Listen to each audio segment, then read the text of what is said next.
Bad Company, a name synonymous with no-nonsense, blues-infused hard rock, emerged in the early 1970s as a supergroup forged from the embers of other successful bands. They weren't flashy or experimental. Instead, they delivered a polished, powerful sound built on strong songwriting and the distinct vocal stylings of Paul Rodgers. Their straightforward approach resonated deeply with audiences, cementing their place in rock history and making them an enduring influence on subsequent generations of musicians. The genesis of Bad Company lies in the dissolution of Free and Mott the Hoople. Paul Rodgers, the charismatic frontman of Free, was looking for a new musical avenue after the band's internal tensions led to their disbanding. Meanwhile, Mott the Hoople guitarist Mick Ralphs also sought a fresh start. Their paths converged, and the core of Bad Company began to take shape. They enlisted the talents of Simon Kirke, Free's former drummer, for the rhythmic backbone, and added Boz Burrell, formerly of King Crimson, on bass, though Burrell hadn't played the instrument professionally until this point. This lineup, a quartet of seasoned musicians, was destined for success. Bad Company's sound was an immediate draw. They eschewed the progressive rock tendencies of their contemporaries, opting instead for a raw, bluesy approach reminiscent of early Rolling Stones and Led Zeppelin.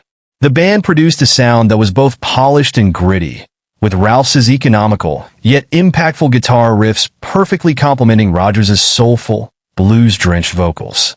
Their self-titled debut album, released in 1974, exploded onto the scene, fueled by hits like Can't Get Enough, Moving On, and Ready for Love.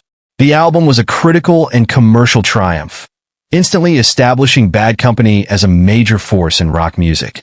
Bad Company's success wasn't just about catchy singles. Their albums showcased a consistent quality of songwriting, often blending hard-rocking energy with introspective, emotionally resonant lyrics. Albums like Straight Shooter, 1975, featuring hits like Feel Like Makin Love and Good Lovin' Gone Bad, continued their momentum, cementing their status as stadium-filling headliners. Their live performances were legendary, a testament to their collective musicianship and Rodgers' commanding stage presence. The band crafted a sophisticated, radio-friendly sound that retained the soul of their blues and hard rock roots. They weren't trying to redefine rock, they were simply perfecting it. However, Bad Company's journey wasn't without its rough patches. By the end of the 1970s, internal tensions and creative disagreements began to surface. The band's later albums, while still commercially viable, didn't reach the same heights as their early work. The departure of Paul Rodgers in 1982 marked a significant change, creating a period of uncertainty for the band. They attempted a comeback with new vocalist Brian Howe in the mid-1980s, achieving some success with albums like Fame and Fortune and Dangerous Age, but the magic of the original lineup was undeniably missed by many fans. Despite these lineup changes, the influence of Bad Company has remained profound.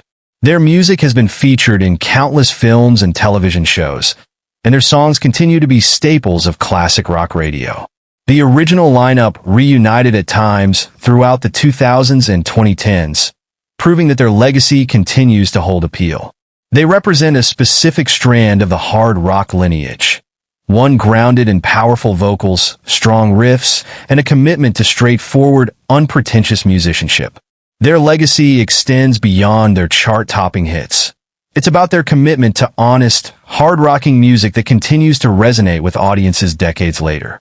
Bad Company, built from the ashes of other bands, remains a vital and powerful force in the history of rock music, a reminder that sometimes the best formula is just great musicians playing great songs.